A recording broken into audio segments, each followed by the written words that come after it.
แล้วอย่างหมูเด้งอ่ะนิสัยมันเป็นยังไงอ่ะพี่เป็นพ่อเขาอ่ะก็เนี่ยแหละครับวีนก็คือสมมติเราไปจับตัวเขาก็จะเหมือนแบบอย่ามาจับนะแล้วก็แบบวีนใส่เราแล้วก็แบบงับเรางับอะไรเงี้ย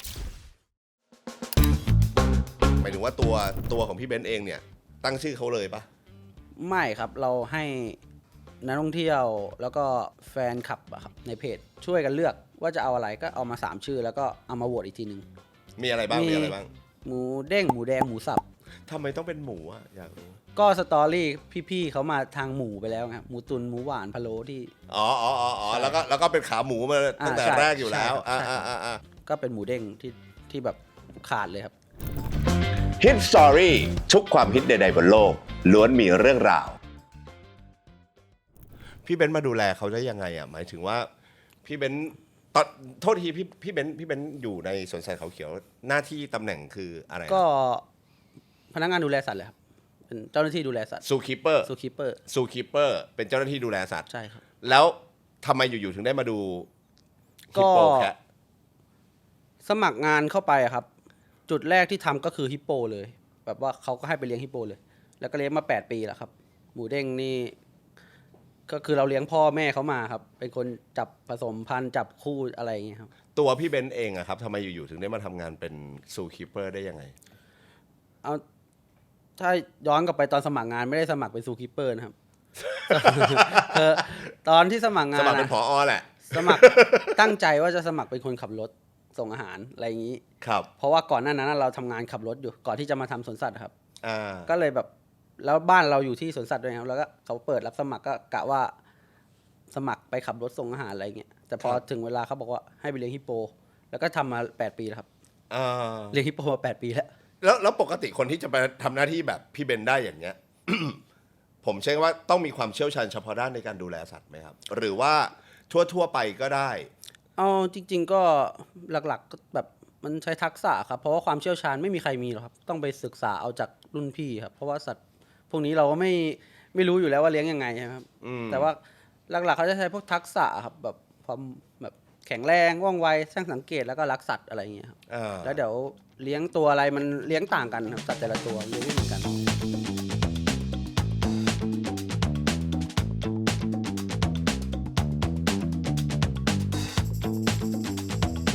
เล่าให้ฟังหน่อยได้ไหมครับว่าก่อนหน้านี้เนี่ยไอ้ที่พี่บอกว่ามันจะมี Channel ขาหมูแอนด์เดอะแก๊งใช่ไหม Channel เนี้ยคือเดิมทีมันมีอยู่แล้วครับเป็นเพจก็มีทุกช่องทางครับเพจ IG TikTok อะไรเงี้ยซึ่งเป็น Channel ของสวนสัตว์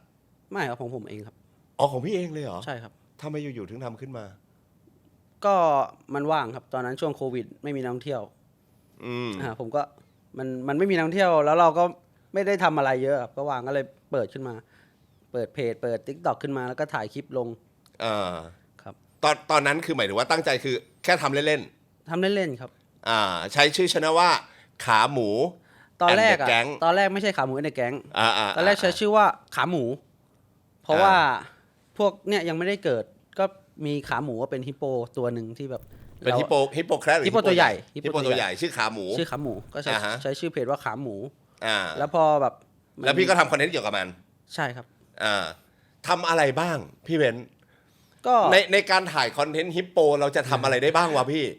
มันก็เหมือนที่เราเห็นแล้วก็วิ่งไปวิ่งมากินอาหารแล้วก็เวลาเขาเล่นบอลอะไรเงี้ยทำพฤติกรรมตลกทำหน้าตาแปลกๆอะไรเงี้ยซึ่งตอนแรกเป็นเจ้าขาหมูตัวเดียวใช่ครับ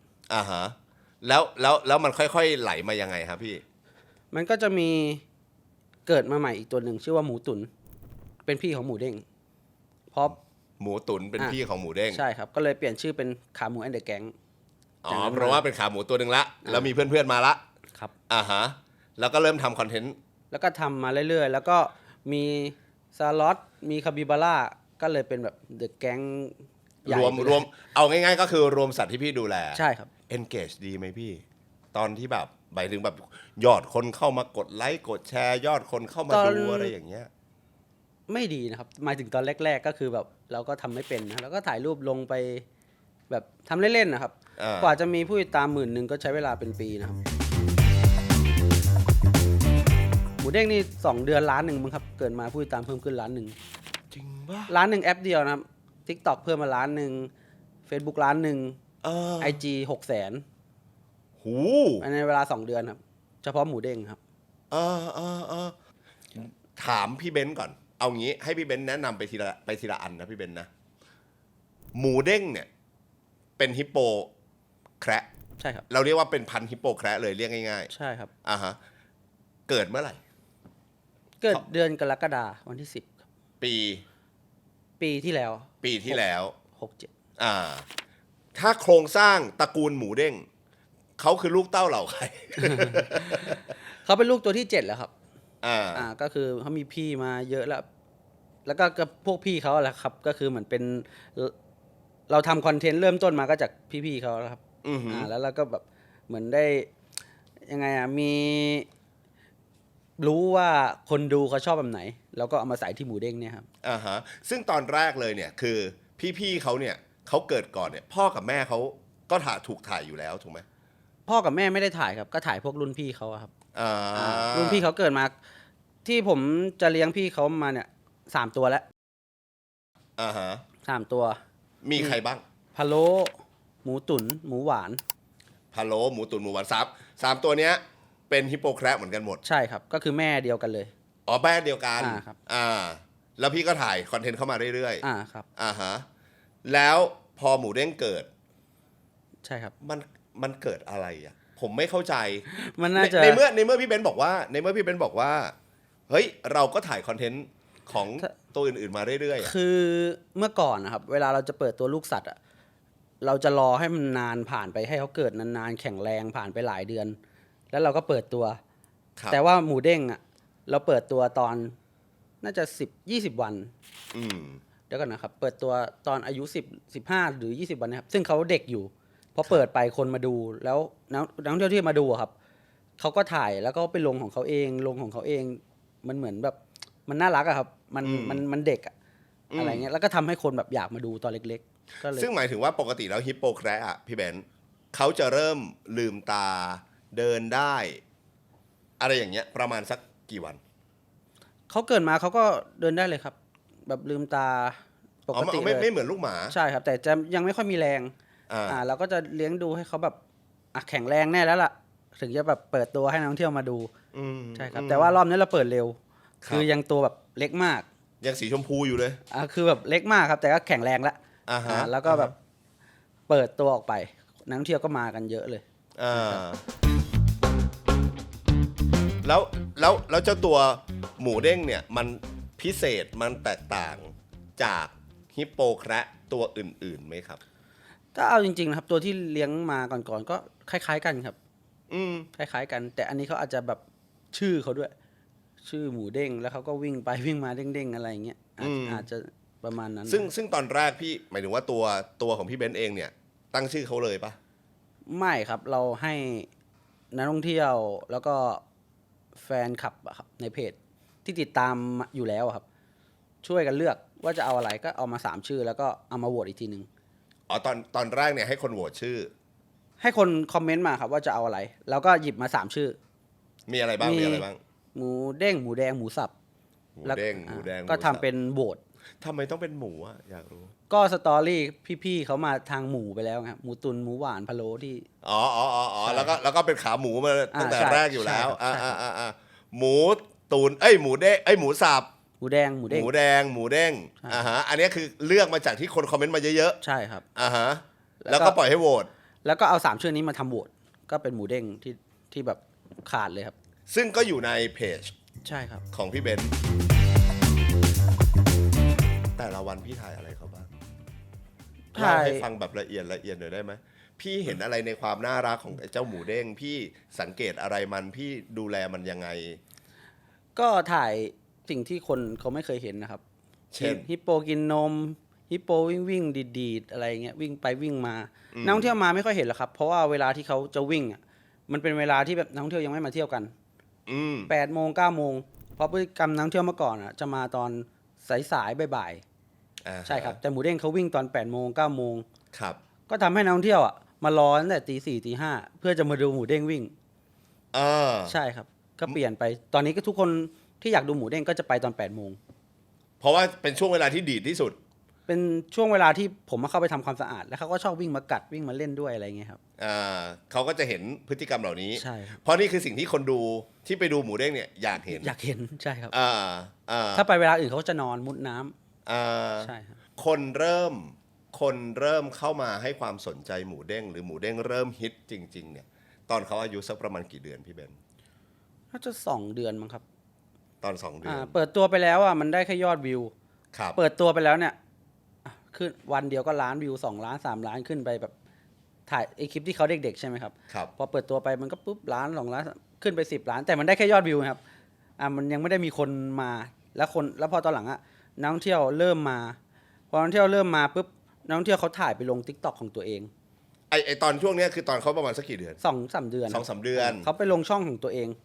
ครับ แล้วทุกคลิปที่เป็นหมูเด้งครับยอดวิวจะเป็นล้านหมดเลยของนักท่องเที่ยวนะครับไม่ใช่ของผมนะก็ทำให้คนอยากจะมาดูหมูเด้งและทุกคนก็ถ่ายไปแล้วก็ไปลงก็เหมือนแบบกระจายไปวงกว้างเลยครับ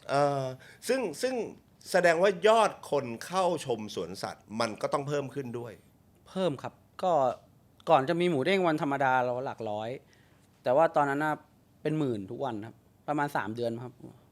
อ๋อจากหลักร้อยที่คนเข้าไปเที่ยวสวนสัตว์ ครับเพราะวันเสาร์อาทิตย์ก็หลักพันแต่ว่าตอนที่เป็นก็คือแน่นทุกวันนะครับหมายถึงว่าขายบัตรตั้งแต่เช้าถึงเย็นก็คือขายบัตรตลอดไม่ได้หยุดพักเลยก็คือแบบหมดวันนึงก็หมื่นคน แล้วก็คือตั้งแต่เมื่อตอนหมูเด้งประมาณสัก 2-3 เดือน ครับ จนมาถึงทุกวันนี้ ทุกวันนี้ก็คนลงมาแล้ว คนเริ่มลงมาแล้ว แต่ก็ยังเยอะกว่าก่อนที่เขาเกิด ยังเยอะยังคึกคืนอยู่ แต่ลงมาแล้วคือไม่แน่นไม่ได้เบียดกันแล้ว เมื่อก่อนถ้าพี่ไปสวนสัตว์พี่จะได้ดูหมูเด้งแค่5 นาที อ๋อเหรอ ต่อคิวชั่วโมงหนึ่ง ต่อคิว1 ชั่วโมง ดู5 นาที เพื่อดู5 นาที ใช่ครับ คือเหมือนเป็นรอบ ไม่ครับทางเข้าเป็นทางเดียวใช่ไหมเรามาก่อนเราอยู่ก่อนปุ๊บพอครบ5 นาทีเจ้าหน้าที่ผลักออกแล้วคนที่ต่อแถวก็เข้าไปใหม่ ไม่ได้มีบัตรคิวอะไรคือเป็นต่อแถวเข้าดูเลยครับ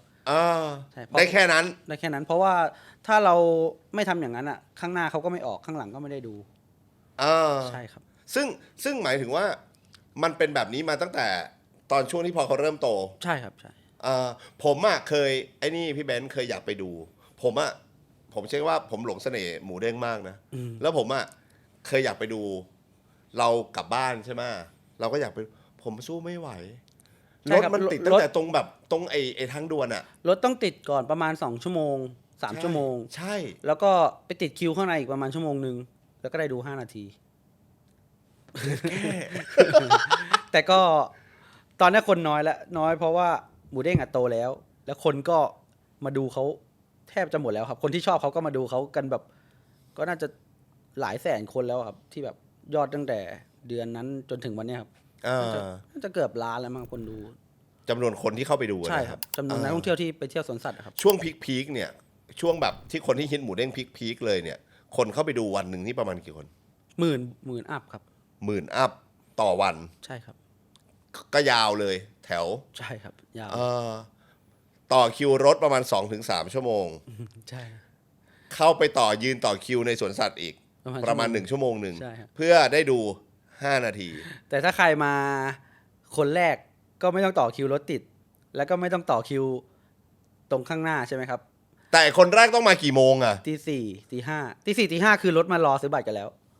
สวนสัตว์เปิดกี่โมง8 โมงครับนี่มันคือซุปตาเกาหลีเลย เมื่อก่อนก็คือแบบว่าคนแถวเขาเขียวครับ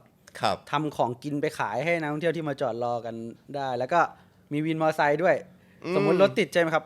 บ้านหลังนี้มีที่ปุ๊บโบกเข้ามาจอดเลยแล้วก็เอารถมอเตอร์ไซค์มาส่งที่สวนสัตว์มีความสุขไหมครับในฐานะ ผมต้องใช้คำว่าอะไรเป็นพี่ชายหมูเด้งได้ไหม เขาเรียกกันพ่อหมูเด้งพ่อหมูเด้งก็มีความสุขครับแต่มันไม่คิดว่าจะขนาดนี้ครับ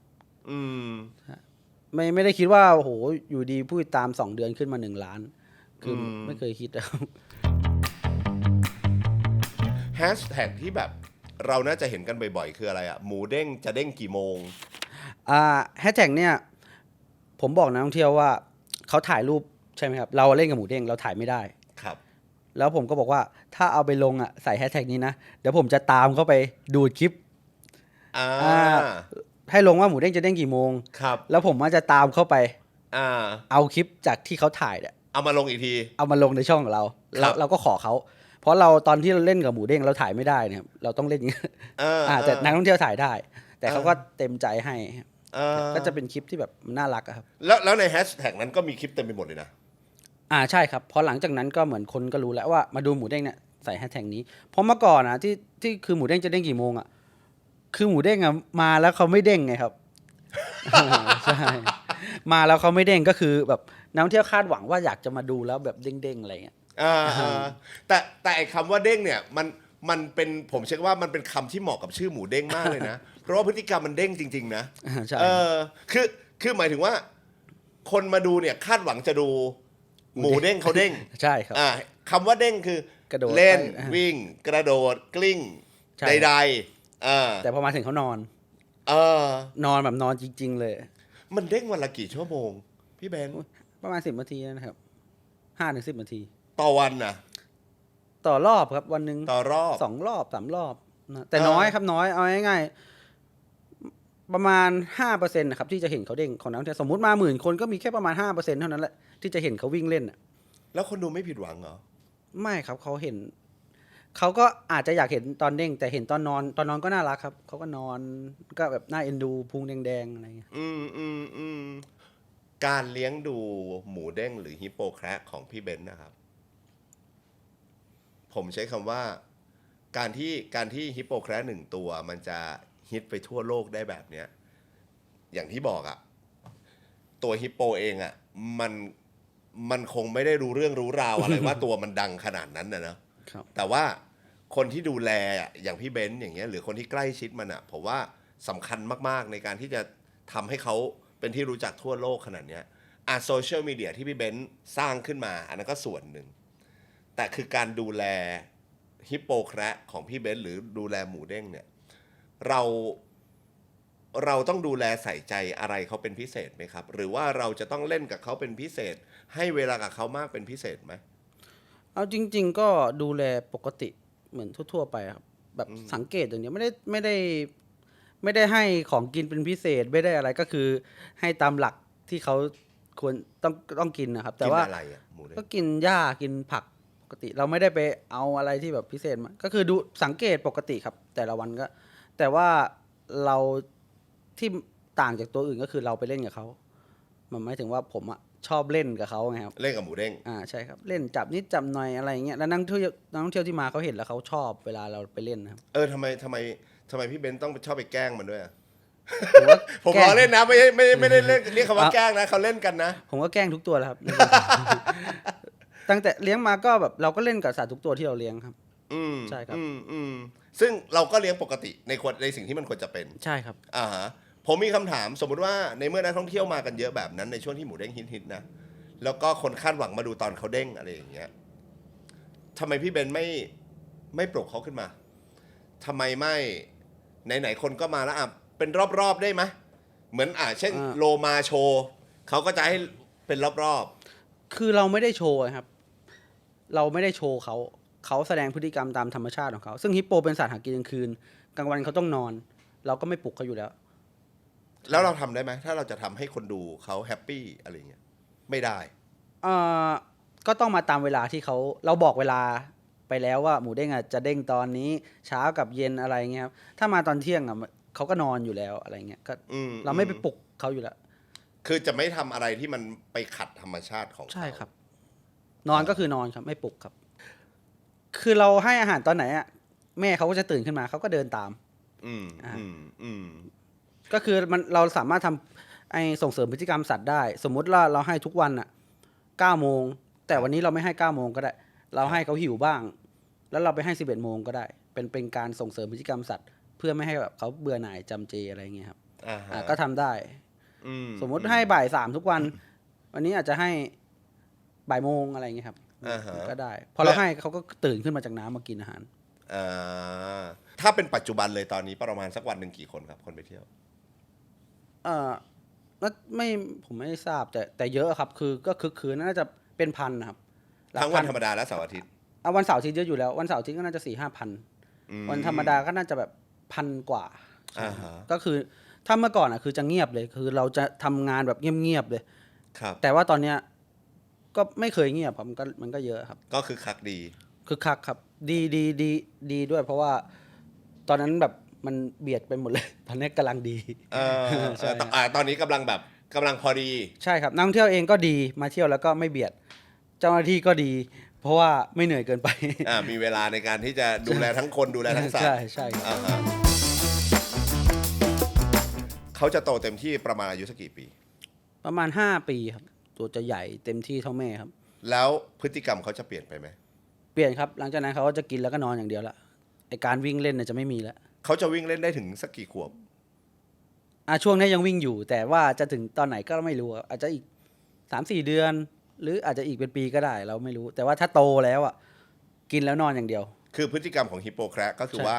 กิน นอน และ กลางวัน นอนกลางวัน ใช่ครับ แล้วกลางคืน กลางคืนในธรรมชาติเขาจะเดินเล็มหญ้าไปเรื่อยๆแต่ในสวนสัตว์เราไม่มีหญ้าให้เล็มไงครับ เราก็จะให้ไปเลยตูมหนึ่งเขาก็กินอิ่มแล้วเขาก็นอนเหมือนเดิม อันนี้คือพฤติกรรมของเขา ครับ แต่ในช่วงที่เขายังเป็นเด็กอย่างนี้อยู่เนี่ยเขาก็จะยังเด้งอยู่ ซนครับ อ่า วิ่งไปวิ่งมาอะไรเงี้ยครับ แสดงว่าถ้าเกิดสมมุติว่าคนดูเนี่ยไปดูเนี่ยจะยังได้เห็นการเด้งของหมูเด้งอยู่ใช่ไหม ได้เห็นครับ แต่ไม่ทุกวัน บางวันเขาก็นอน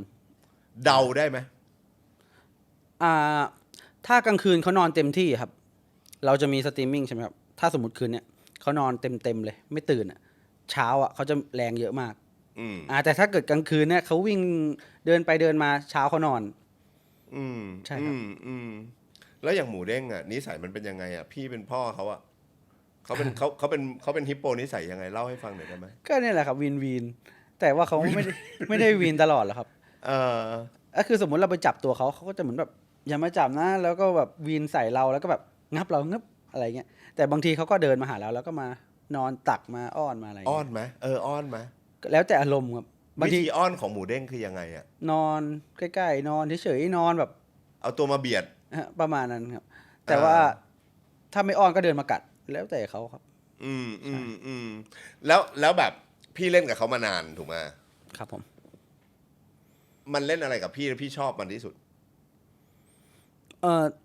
ถ้าตอนเด็กๆชอบให้เขากัด แต่ตอนนี้ชอบให้เขาอยู่เฉยๆมากกว่า ทำไมอ่ะ เพราะว่าตอนนี้เขามีฟันแล้วแรงเยอะแล้วใช่ครับ แล้วเวลาเขากัดจริงปะ จริงครับแต่ว่ามันไม่มีฟันครับตอนเด็กๆก็แบบ แล้วตอนโตเนี่ยมันกัดจริงปะหมายถึงแบบมันออกแรงเต็มที่ ไม่ ปะ ครับไม่ก็แงบไปครับแงบแหละแล้วก็แบบชอบมาเบียดมาอะไร แต่คือตอนนี้ถ้าเขามาใกล้เท่าไหร่เราถ่ายไม่ได้หรอกครับเพราะตัวเขาใหญ่มันจะไม่เห็นใช่ครับ แสดงว่าวันนี้เนี่ยหมูเด้งก็ถือว่าเป็นซูเปอร์สตาร์ของสวนสัตว์ ของ เขา สวนสัต เขียว ว์ครับ แล้วตอนเนี้ยเท่าที่พี่เบนซ์รู้เนี่ยเขาไปเป็นพรีเซนเตอร์หรือเขาไปทำอะไรกับใครบ้างอะผมเห็นมีทั้งทใช่ไหม ครับ มีอะไรอีกนะ เต็มไปหมดเลยอะ เยอะครับตอนแรกชุดแรก ตอนนั้นจะเป็นหมูเด้งช่วยน้ำท่วม ก็คือรายได้ที่ซื้อผลิตภัณฑ์ของหมูเด้งครับ ก็จะแบ่งไปช่วยน้ำท่วมที่ภาคเหนือตอนนั้น ตอนที่หมูเด้งดังๆ ตอนช่วงเชียงใหม่เชียงราย และตอนนี้ก็จะมีชุดใหม่แล้วเป็นรายได้ช่วยสนับสนุนการศึกษาเด็กๆ ก็คือถ้าซื้อสินค้าที่ถูกต้องลิขสิทธิ์ตามจดมาตามไอเนี่ยนะครับ ครับ ก็รายได้ส่วนหนึ่งก็จะไปช่วยการศึกษาเด็กครับแล้วก็ส่วนหนึ่งก็เป็นขององค์การสวนสัตว์ของสวนสัตว์ ครับ ส่วนหนึ่งก็ไปช่วยเด็กๆอะไรอย่างเงี้ย ซึ่งหมายถึงว่าสินค้าเหล่านี้มีขายอยู่ที่สวนสัตว์ ไม่ครับไม่มี เอ้า ไม่มี แล้วมันไปขายอยู่ที่ไหนอะ สมมุติแบรนด์เอายกตัวอย่างคอนเวิร์ตเขาก็ขายเฉพาะคอนเวิร์ตแต่เขาเอาตัวหมูเด้งไปใส่อะไรอย่างเงี้ยครับก็จะมีเฉพาะร้านของเขา GQ ก็ขายในเซเว่น คือหมายถึงว่าเขาอะมาขอลิขสิทธิ์ ขอลิขสิทธิ์ขอใช้รูปหมูเด้ง ฮะ ในการทำผลิตภัณฑ์ของเขา เขาก็จะต้องมีการจ่ายค่าลิขสิทธิ์มา แล้วไอ้เงินตรงเนี้ยเราก็เอาไปส่วนหนึ่งเนี่ยก็เข้าองค์การสวนสัตว์ ใช่ เพื่อพัฒนาสวนสัตว์ ใช่ครับ ส่วนอีกส่วนหนึ่งเนี่ยเราก็ไปเข้าพวกมูลนิธิในการบริจาค ใช่ครับ รวมไปถึงคนดูทั่วไปด้วย ก็จะมีแบบให้บริจาคไปแบบนี้ด้วยป่ะ ก็มีครับเราก็มีช่องทางแบบว่า มีหลายทาง แล้วทำไมสวนสัตว์ไม่ทำของขึ้นมาขายเองอะไรแบบเนี้ย ไม่รู้เหมือนกัน อาจจะจำนวน เจ้าหน้าที่ไม่พอหรือเปล่าไม่รู้ ไม่เคยมีคนรีเควสให้แบบพี่เบนซ์แบบเฮ้ยพี่เบนซ์ทำเสื้อดิ มีครับก็เอาจริงก็อยากทำเหมือนกันครับ แต่ว่า นั่นแหละครับ มันก็ทำอาจจะแบบว่ามันเราอาจจะไม่ได้มีอะไรอ่ะมีความรู้เกี่ยวกับด้านนี้อะไรเงี้ยก็ปล่อยให้คนที่เขาเก่งทำไป อืม หมายถึงว่าให้พวกที่เป็นร้านอยู่แล้วครับ อ่าฮะ อะไรเงี้ย พอหมู แต่ เด้ง อนาคตอาจจะมี อนาคตอาจจะมี เพราะหมูเด้งครับเพิ่งมาแล้วสินค้ามันก็แบบรวดเร็วไปหมดอะครับใช่ครับ พอหมูเด้งเริ่มโตอะครับ พี่คิดต่อไปไหมว่า จะต้องเปลี่ยนวิธีการทำคอนเทนต์ยังไง หรือตัวพี่เบนซ์เองได้มองไหมครับว่า เอ๊ะ แล้วช anel ขาหมูแอนด์เดอะแก๊งมันจะต้องทำคอนเทนต์ใหม่ๆ หรือตัวอะไรเพิ่มเติมอะไรอย่างเงี้ยครับ ในตัวพี่ คือเราเลี้ยงสัตว์อะครับ มันจะมีสัตว์เกิดขึ้นมาเรื่อยๆอยู่แล้ว ครับ ใช่ครับ สมมุติว่าอีก2 เดือนคาบิบาร่าออกลูกทีนี้เราก็จะไปถ่ายลูกคาบิบาร่าเยอะหน่อย อืม ประมาณนั้นครับสมมติสล็อตออกลูกก็ไปอยู่กับลูกสล็อตอะไรอย่างนี้ครับ จะไม่ใช่ว่าจะคือทำแบบนี้มานานแล้วครับ อืม ใช่ครับ แสดงว่าจริง ๆ แล้วเนี่ยสิ่งที่เรากำลังทำใน Channel ขาหมูแอนด์เดอะแก๊งของพี่เบนซ์เนี่ย มันก็คือสิ่งที่เราทำมาอยู่เรื่อยๆ ใช่ครับ เวลามีสัตว์เกิดใหม่ในสวนสัตว์ พี่ก็จะถ่ายพฤติกรรมเขาไว้ ใช่ครับ ถ่ายความน่ารักของเขาไว้ หมูเด้งก็เป็นหนึ่งในนั้น ใช่ครับ พอคนอ่ะจะอยากรู้จักเขาตอนเด็กๆแต่พอรู้จักตอนเด็กๆแล้ว พอเขาโตไปแล้ว ทีนี้คนก็จะรู้จักละแต่พอหมูเด้งโตคนก็จะรู้จักหมูเด้งแล้วก็จะรู้จักไปตลอด แต่คือเราจะสร้างจากตอนเด็กๆครับคือจะทำให้คนจำง่าย อืม ใช่ครับ แสดงว่าหมายถึงว่าตัวพี่เบนซ์เองถ่ายทำคอนเทนต์ให้คนรู้จัก พอเขาโตทุกคนรู้จักละ เดี๋ยวฉันจะไปหาตัวอื่น ตัวอื่นๆ เพื่ออยากให้คนรู้จัก ใช่ครับ เหมือนกัน แต่หมูเด้งเนี่ยมันดันพิเศษกว่าตัวอื่น ใช่ครับ ตรงกลายเป็นไวรัลไปแล้ว ใช่ครับ เอางี้ พี่ทำมาประมาณทั้ง7-8 เดือน ตั้งแต่หมูเด้งเกิด ถูกไหมคอนเทนต์ของหมูเด้งอะ ของหมูเด้งก็นั่นแหละครับตั้งแต่เขาเกิด แล้วทางตอนนี้องค์การสวนสัตว์ของเขาเขียวก็ดีหรืออะไรอย่างเงี้ย มีแผนร่วมกับพี่ไหมครับ จะทำอะไรต่อไปเฮ้ยเดี๋ยวนายทำแบบนี้ ตอนนี้ก็ทุกสวนสัตว์จะมีเขาเรียกอะไรแบบผมอะครับ ที่แบบเป็นซูคีเปอร์แล้วก็จะ ทำคอน สร้า เท ง นต์ ทำคอนเทนต์ทุกสวนสัตว์มีแล้ว เขาได้มาขอคำปรึกษาจากพี่เบนซ์ไหม มีครับมีก็มีบ้าง มีบางคนก็ทำยังไงถ่ายยังไงอะไรอย่างเงี้ยครับ แต่สุดท้ายแล้วมันก็ต้องอยู่ที่ตัวเองครับมันต้องเป็นตัวเองอะแล้วก็พี่ก็ถ่ายเลยเป็นตัวเองไป ใช่ครับทำเหมือนกันหมดมันก็ไม่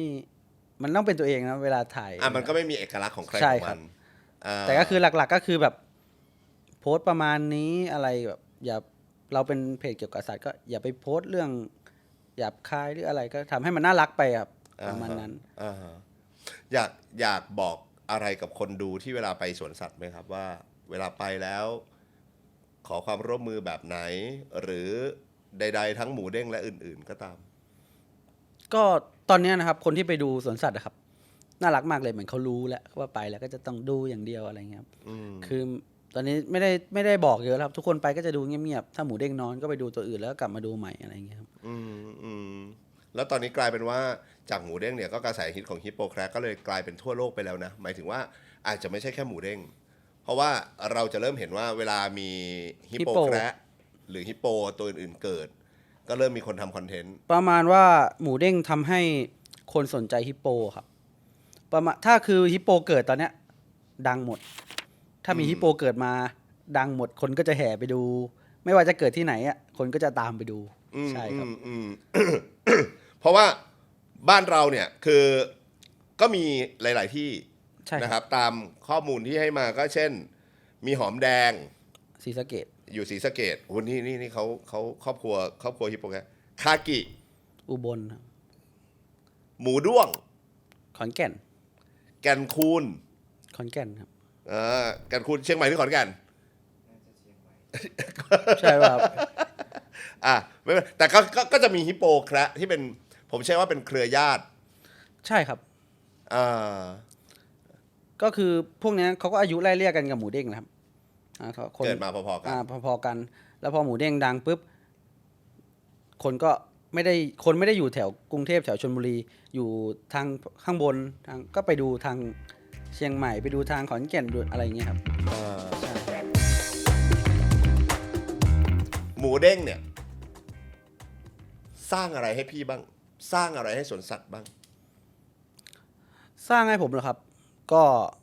สร้างงานให้ผมก่อนเลยตอนเนี้ยครับ ก็คือจากเมื่อก่อนเราเลี้ยงแล้วเราก็พักผ่อน ครับ นั่งดูนักท่องเที่ยวบริการนักท่องเที่ยว ตอนนี้พอเลี้ยงเสร็จปุ๊บก็จะมีพี่เบนซ์วันนี้มีถ่าย11 โมงนะเที่ยงนะ บางทีก็5-6 คิวครับรอสัมภาษณ์ก็บางทีก็กว่าจะได้กินข้าว แต่ก็ดีครับเพราะว่าเป็นการประชาสัมพันธ์แต่ว่าสร้างให้สวนสัตว์ก็คือเยอะครับก็คือทำให้คนแบบหันมาสนใจสวนสัตว์ไม่ใช่แค่เขาเขียวอย่างเดียวทั้งโลกครับแต่ว่าเอาแค่ในประเทศไทยก็คือแบบคือคืนทั้งโลกประเทศอื่นเราก็ไม่รู้นะแต่เราก็เห็นว่ามันก็เหมือนจะมีบ้างที่แบบอะไรเงี้ยแต่ในประเทศไทยแน่นอนละคือคืนเลยใช่ครับ มันทำให้สวนสัตว์กลายเป็นสถานที่ท่องเที่ยวที่บูมขึ้นมาอีกครั้ง ใช่ครับ หนึ่ง ที่คนแบบไม่รู้จะไปไหนไปสวนสัตว์แล้วกัน จริง ๆ การไปเที่ยวสวนสัตว์เราไม่ต้องแบบเราไม่จำเป็นที่จะไปดูสัตว์อย่างเดียวเราสามารถไปเดินใช้ชีวิตอยู่ทั้งวันนะครับมันเป็นธรรมชาติไงครับถ้าเราไม่รู้จะไปไหนเราก็เดินไปเรื่อยๆอยู่ไปเลยวันหนึ่งครับเดินไปเดินมาถ้าไม่รีบนะครับก็เหมือนอยู่กับธรรมชาติ การเที่ยวสวนสัตว์แต่ละวันนะครับมันจะไม่เหมือนกันสมมติพี่ไปวันนี้ แล้วพี่ไปพรุ่งนี้ ครับ พี่จะรู้สึกไม่เหมือนกันใช่ครับ ยังไงอะ เพราะพี่จะเห็นสัตว์ไม่เหมือนกันบางวันพี่ร้อนพี่อาจจะหงุดหงิดก็ได้แล้วสัตว์ไม่ออกมาเห็นพี่อาจจะด่าก็ได้ว่าโอ๊ยสัตว์ไม่มีเลยร้อน อีกวันหนึ่งอากาศดี แล้วสัตว์ออกมาวิ่งโชว์ตัว พี่ก็แฮปปี้อะไรเงี้ยครับ แล้วถ้าเกิดสมมุติว่าตัวพี่เบนซ์เองอยากจะบอกกับคนที่เขาดู EP นี้อยู่อย่างเงี้ยทำไมเขาควรจะต้องแบบขับรถไปดูหมูเด้งสักครั้งน่ะ เหตุผลที่แบบควรจะต้องขับรถไปดูหมูเด้งสักครั้งคือ ก็หมูเด้งตัวไวมากครับ ถ้าไม่รีบไปก็จะ ความน่ารักเขาก็จะแบบว่า เหมือนตัวเขาใหญ่ขึ้นนะครับถ้าใครอยากดูตัวเล็กๆก็ต้องรีบหน่อย ใช่ครับ ก่อนที่พัฒนาการเขาจะเปลี่ยน ใช่ครับ เพราะตอนนี้เขายังวิ่งอยู่ ยังมีคอแดงๆ มีเหนียง มีอะไรให้แบบคือความน่ารักของเด็กอะครับ มันดูแล้วมันจะแบบหลงเสน่ห์ ถ้ารอเขาโตก็มันก็จะแบบเป็นอีกแบบหนึ่ง จะเป็นหมูไม่เด้งแล้ว แต่เอาจริง ๆ นะ อยากชวนไปดูผมเองเนี่ย อันนี้ผมต้องแบบบอกกับพี่เบนซ์เลยว่า ผมอะถูกหมูเด้งตกเรียบร้อย หลงเสน่ห์ผมชอบมากชอบกว่าลูกผมอีก แต่ว่ายังไม่มีโอกาสได้ไปดูด้วยตัวเอง เพราะว่าขับรถไปเมืองชนบ่อยมาก ตอนนี้ก็รถไม่ติดแล้วนะครับ แล้วก็ไม่ต้องรอคิวแล้ว เสาร์อาทิตย์ยังยาวอยู่เลยทางเข้าอ่ะ ก็ไปวันธรรมดาครับ โอ้ รถไม่ติดแล้ว แล้วก็ไม่ต้องต่อคิวแล้ว คือไม่ต้องต่อคิวดูหมูเด้งแล้วตอนนี้นะครับก็คือดูได้ปกติแล้ว ถ้างั้นก็บอกคนดูไปด้วยเลย ว่าตอนนี้ถ้าเกิดสมมติว่าจะไปดูหมูเด้ง ใช่ครับวัน สบายขึ้นหน่อย ก็ไม่ต้องต่อคิวแล้วทั้งวันทุกวันไม่ได้ต่อคิวแล้ว เสาร์อาทิตย์ก็ไม่ต้องต่อละ ไม่ต่อแล้ว แต่จะเบียดกันนิดนึง อ่า แต่ถ้าวันธรรมดาก็จะดูสบายเลย ทั้งการขับรถก็ไม่ต้องรถติด 2-3 ชั่วโมง ไม่ติด แล้ แล้ว วไม่ติดแล้ว ไม่ติดแล้ว ปกติแล้วครับ ไปยืนรอ1 ชั่วโมงไหม ไม่ยืนแล้ว ไม่ยืนแล้วก็คือเดินไปเข้าสวนสัตว์ปุ๊บก็ ดูหมูเด้งได้เลยครับ ดูได้เลย แล้วต้องยังคนละ5 นาทีอยู่ปะ ไม่ครับ ดูได้ปกติเป็นการเที่ยวปกติเลยครับ ดูไปเลยครับ คือตอนเนี้ยเริ่มเข้าสู่ภาวะปกติ ใช่ครับ ฉะนั้นถ้าเกิดใครอยากไปดูหมูเด้งก็ไปดูได้เลย ใช่ครับ แนะนำให้ไปเที่ยวกัน ใช่ครับ แต่ถ้าอยากจะดูแบบพฤติกรรมเขาก็แนะนำให้ไปเช้าๆถ้า10 โมงไปแล้วอ่ะแนะนำให้ไปดูตัวอื่นก่อน เพราะว่า10 โมงแล้วหมูเด้งจะนอนแบบนอนจริง ๆ จังๆเลยใช่ครับ แล้วต้องวนกลับมาอีกทีกี่โมง บ่าย 2ครับ อาหารเย็น จะเป็นช่วงให้อาหารอีกทีหนึ่ง ใช่ครับ ก็จะปลุกขึ้นมากิน ก็ให้เขาก็ขึ้นมากินเองครับ แล้วก็จะดีดอยู่พักหนึ่ง ไม่ดีครับกินอย่างเดียว ไม่เด้งแล้ว ใช่ครับ กินอย่างเดียวขึ้นมากินอย่างเดียว ก็เดี๋ยวรอดูว่าหมูเด้งเนี่ย คือจะโตไปแล้วจะยังเด้งอยู่ไหม นะ แล้วก็เดี๋ยวรอดูว่าพี่เบนซ์เนี่ยจะทำคอนเทนต์ของตัวไหนขึ้นมาอีกนะครับ ตอนนี้มีเล็งยัง จริงๆเราก็คิดไว้แล้วว่าจะทำอะไร แต่ว่าเราใช้เวลาอยู่กับหมูเด้งยังไม่ได้ไปหาตัวอื่นเลยตอนนี้ยังไม่ค่อยได้ถ่ายรูปไม่ค่อยได้แต่เราคิดไว้แล้วครับ เอาเป็นว่า เดี๋ยวรอไปติดตามดูนะครับ แล้วก็วันนี้ขอบคุณมากด้วยค ครั รับบ ผม ขอบคุณพี่เบนซ์ครับ รวมไปถึงขอบคุณพี่ๆด้วยนะครับ ที่อุตส่าห์มาถึงที่นี่แล้วก็รวมไปถึงที่สำคัญที่สุดขอบคุณสวนสัตว์เขาเขียวนะครับ บ้านผมเองนะครับ เที่ยวตั้งแต่เด็กแล้วก็วันนี้ดีใจที่แบบเขาเขียวเรามีซูเปอร์สตาร์หมูเด้งเกิดขึ้นครับแล้วเดี๋ยว EP หน้าจะฮิตสตอรี่กันใหม่ครับพี่เบนซ์ขอบคุณครับ ขอบคุณครับ ขอบคุณครับ